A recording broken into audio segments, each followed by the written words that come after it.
Hello, हाय, नमस्कार। कैसे हैं आप सभी? आशा करता हूँ आप सब ठीक होंगे। मैं जो आपका वीक्रैक एग्जाम पे स्वागत करता हूँ। तो चलिए, आज की क्लास शुरू करने से पहले जो है ना, मैं आपका सभी का शुक्रिया अदा करना चाहता हूँ कि आपने जो है मेरे साथ मेरा इतना साथ दिया। तो आशा करता हूँ आप आगे भी मेरा हमेशा साथ देते रहेंगे। और जिन्होंने मेरे चैनल को सब्सक्राइब नहीं कराया, प्लीज वो मेरे चैनल को सब्सक्राइब जरूर कर लें। ठीक है, तो चलिए शुरू करते हैं आज की फिजिक्स क्लास। आज हम वेव्स के बारे में पढ़ेंगे कि वेव्स होती क्या है और वो कितने तरह की होती है। जो जो इम्पोर्टेंट क्वेश्चन बनेंगे पेपर में वो सारे डिस्कस करेंगे इस क्लास में। ठीक है ना, कि वेव्स के ऊपर कौन कौन से क्वेश्चन बन सकते हैं। तो देखिए, सबसे पहले वेव्स की डेफिनेशन क्या होती है कि भाई वेव्स होती क्या है। तो देखिए, waves is the vibratory disturbance in a medium which carry energy from one place to another without there being a direct contact between 2 points। ये 2 पॉइंट कौन से हैं? जो एक जगह से दूसरी जगह पर जो है वेव्स ट्रांसफर हुई हैं, यानी एनर्जी ट्रांसफर हुई है, वे 2 पॉइंट। तो देखिए, होती क्या है वेव्स? वेव्स यानी किसी भी मीडियम में, मीडियम कौन सा हो सकता है, या तो वो सॉलिड हो या लिक्विड हो या गैस हो। ठीक है, किसी भी मीडियम में जो है वाइब्रेशन होंगी। ठीक, कुछ ना कुछ वाइब्रेशन के जरिए जो है डिस्टरबेंस होगी ही होगी। अब जैसे मैं बोल रहा हूँ तो ये साउंड निकल रही है, तो भी जो है ये एयर है, ये मीडियम है, इसमें जो है डिस्टरबेंस हो रही है। तो क्या होता है कि भाई मीडियम में कोई भी वाइब्रेशन डिस्टरबेंस होगी, यानी वाइब्रेशन के जरिए जो है कोई भी डिस्टरबेंस होगी किसी भी मीडियम में, जो कि क्या करेगी, जो एनर्जी होती है वो एक जगह से दूसरी जगह पर कैरी होगी, यानी एक जगह से दूसरी जगह पर वो जाएगी, चाहे उनके बीच में कोई डायरेक्ट कॉन्टेक्ट है या नहीं है। तो इसको जो है हम वेव्स बोलते हैं। आया समझ? देखिए, वेव्स जो है हम पढ़ेंगे कि साउंड वेव्स होती क्या है और लाइट वेव होती क्या है, और साथ में इनका डिफरेंस कि भाई जो साउंड वेव और जो लाइट वेव होती है इनमें क्या डिफरेंस होता है। ठीक है, सेकंड, मैकेनिकल वेव और नॉन मैकेनिकल वेव में क्या डिफरेंस होता है। थर्ड, ट्रांसफर वेव और लॉन्गिट्यूडनल वेव। ट्रांसफर और लॉन्गिट्यूडनल, इनके वेव्स के बीच में जो है क्या डिफरेंस होता है। तो चलिए, आज हम साउंड वेव और लाइट वेव के बारे में पढ़ेंगे और साथ में इसका जो है डिफरेंस देखेंगे कि इसमें होता है क्या है। अगली क्लास में हम जो है मैकेनिकल वेव और नॉन मैकेनिकल वेव पढ़ेंगे। उससे अगली क्लास में जो है ट्रांसवर्स वेव और लॉन्गिट्यूडनल जो वेव होती है उनके बारे में पढ़ेंगे। ठीक है, तो 3 क्लास में हम इसको वेव को खत्म करेंगे। चलिए शुरू करते हैं, इसके साउंड और लाइट वेव में क्या डिफरेंस होता है। चलिए देखते हैं, जो साउंड वेव होती है और जो लाइट वेव होती है उनमें क्या क्या डिफरेंस होता है। देखिए, जो क्वेश्चन पेपर में आना होगा तो इन्हीं पॉइंट से जो है क्वेश्चन बन जाएगा पेपर में, इससे बाहर नहीं बनेगा। तो चलिए शुरू करते हैं। जो साउंड वेव होती है वो मैंने इससे पहली क्लास में जो है और अच्छे से पढ़ा रखा है, तो वहाँ उस क्लास को देख सकते हैं। ठीक है, तो देखिए, जो साउंड वेव होती है वो क्या होती है, वो लॉन्गिट्यूडनल वेव होती है। Sound wave are longitudinal wave. तो आप पूछेंगे कि भाई लॉन्गिट्यूडनल कौन सी होती है।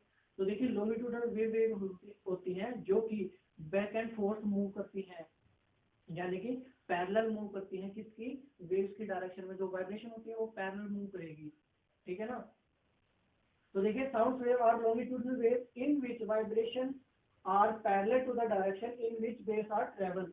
तो क्या है कि भाई जो लॉन्गिट्यूडनल वेव होती है वो जो है क्या करेंगी, सेम डायरेक्शन में, यानी बैक एंड फोर्थ मूव करेंगी। किसके? जो वेव्स ट्रेवल करेगी ना, उसी के साथ साथ जो है वाइब्रेशन ट्रेवल करेंगी।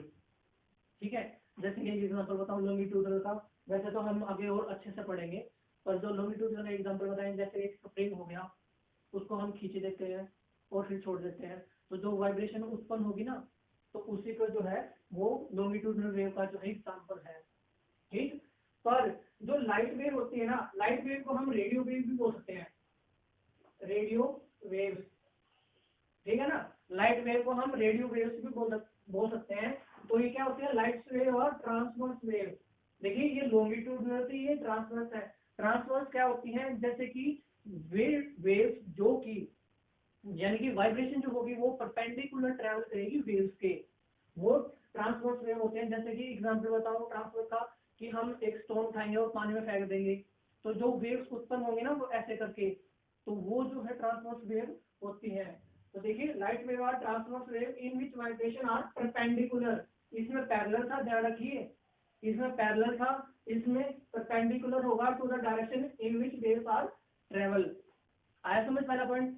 सेकंड पॉइंट क्या है, जो साउंड वेव होती है वो वैक्यूम में ट्रेवल नहीं कर सकती, पर जो लाइट वेव होती है वो जो है वैक्यूम में ट्रेवल कर सकती हैं। ठीक है, जो लाइट वेव होगी या फिर जो रेडियो वेव होगी, मैंने इसको बताया था रेडियो वेव पिछले क्लास में कि भाई जो एस्ट्रोनॉट होते हैं वो जो है वायरलेस सेट लेके जाएंगे जो कि रेडियो वेव्स पर ही काम करता है। ठीक है, अगला point, have small speed in air, जो ये साउंड वेव होती है ना उनकी एयर में जो है काफी कम स्पीड होती है। वो कितनी होती है, वो होती है लगभग 330 मीटर पर सेकेंड। इंपॉर्टेंट है, काफी बार आ चुका पेपर में ये। ठीक है, कि जो साउंड वेव होती है उसकी स्पीड कितनी होती है एयर में, एग्जांपल दे दें कुछ एक, तो ध्यान रखिए जो 330 मीटर पर सेकंड होती है वो जो है लाइट जो साउंड वेव होती है उसकी स्पीड होती है। अगर हम इसकी स्पीड की बात करें जिसकी लाइट वेव की स्पीड, तो वो जो है बहुत हाई होती है, और वो कितनी होती है 3 × 10⁸ मीटर पर सेकेंड।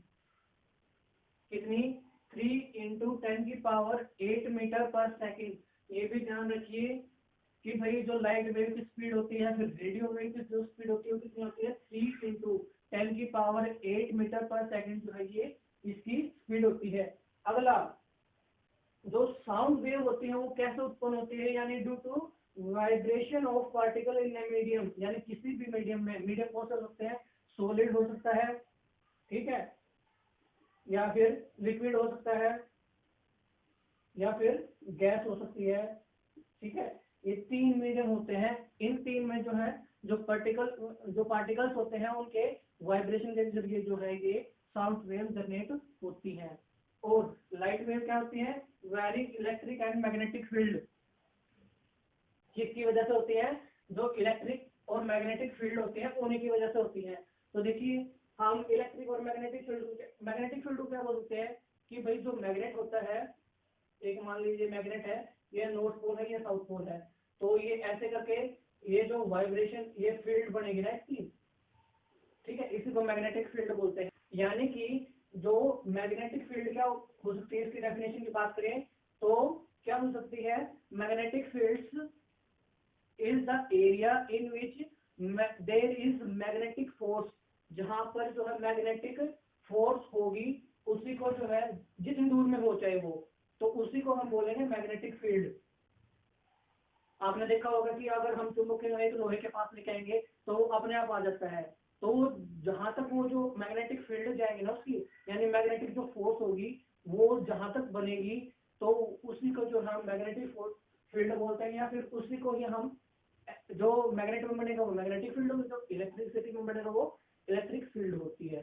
ठीक है, बाकी लगभग सेम चीजें होती है, ये मैग्नेट में बनती है, ये इलेक्ट्रिसिटी में बनती है। आपने देखा होगा कि जो तार होते हैं उनमें से वो जो करंट जा रहा होता है, पास होता है करंट, तो अगर हम दूर से ही हाथ लेके जाएंगे तो कई बार हमारा जो है उस वायर को हाथ चिपक जाता है, तो वो भी किसी वजह से चिपकता है, इलेक्ट्रिक फील्ड की। तो यानी जो इलेक्ट्रिक फोर्स होगी ना वहाँ जहाँ तक एरिया में, तो वो जो है उस आदमी को या फिर उस बंदे को या उस हाथ को जो अपने आप अपनी तरफ अट्रैक्ट कर लेती है। ठीक है, आया समझ। अगला लास्ट पॉइंट देखते हैं, लो फ्रीक्वेंसी। जो साउंड वेव होती है उसकी लो फ्रीक्वेंसी होती है और हाई वेवलेंथ होती है। ठीक है, ध्यान रखिए, लो फ्रीक्वेंसी की साउंड वेव होगी और हाई वेवलेंथ होगी, पर जो लाइट वेव या फिर रेडियो वेव होती है उनका क्या होता है, हाई फ्रीक्वेंसी और स्मॉल वेवलेंथ, यानी कि भाई हाई जो फ्रीक्वेंसी होगी और जो है स्मॉल वेवलेंथ होती है। अब फ्रीक्वेंसी क्या होती है, देखिए जितने भी वाइब्रेशन प्रोड्यूस होंगे ना 1 सेकंड के अंदर, तो उसको जो हम फ्रीक्वेंसी बोलते हैं। जैसे कि मान लीजिए ये है एक्स एक्सिस, ये है वाई एक्सिस, हम यहाँ पर टाइम ले लेते हैं। ठीक है, ये 1 सेकंड, ये 2 सेकंड, ये 3 सेकंड, तो यहाँ पर जितने भी जो है ये वाइब्रेशन होंगे ना, तो इसको जो है हम फ्रीक्वेंसी बोलेंगे। ठीक है। अगर हम बात करें वेवलेंथ की, यानी वेवलेंथ की, ये वेवलेंथ क्या होती है? तो देखिए किसी भी एक फेस में, किसी भी एक फेस में जो है जो डिस्टेंस होता है, किसी भी एक फेस में जो डिस्टेंस होता है किसका, किसके बीच में जो वेव्स होती है ना, इसके बीच का डिफरेंस, इसको हम जो है वेवलेंथ बोलते हैं। ठीक है, यानी ये एक फेस हो गया, ये जो है ये पॉजिटिव फेस होता है, ये नेगेटिव फेस होता है। तो ये जो फेस होते हैं ना, यहाँ से इस ए पॉइंट से लेकर ये बी पॉइंट, इनके जो बीच का डिस्टेंस होता है इसको हम वेवलेंथ बोलते हैं। ठीक है, और ये नेगेटिव फेस में यानी बी हो गया, ये सी हो गया, तो ये वाला जो है वेवलेंथ हो गया। आया समझ? जो फ्रीक्वेंसी होती है वो क्या होती है, वेवलेंथ होती है वो क्या होती है। ठीक, तो जो इंपॉर्टेंट क्वेश्चन बन सकते हैं ना वो यही बन सकते हैं, इसमें तो ध्यान रखिए। तो चलिए फिर आज की क्लास में इतना ही, अगली क्लास में हम जो है मैकेनिकल और नॉन मैकेनिकल वेव्स के बारे में पढ़ेंगे। तो अगर आपको हमारी क्लास अच्छी लगे तो इसे शेयर करना ना भूलें और हमारे चैनल को सब्सक्राइब जरूर करें।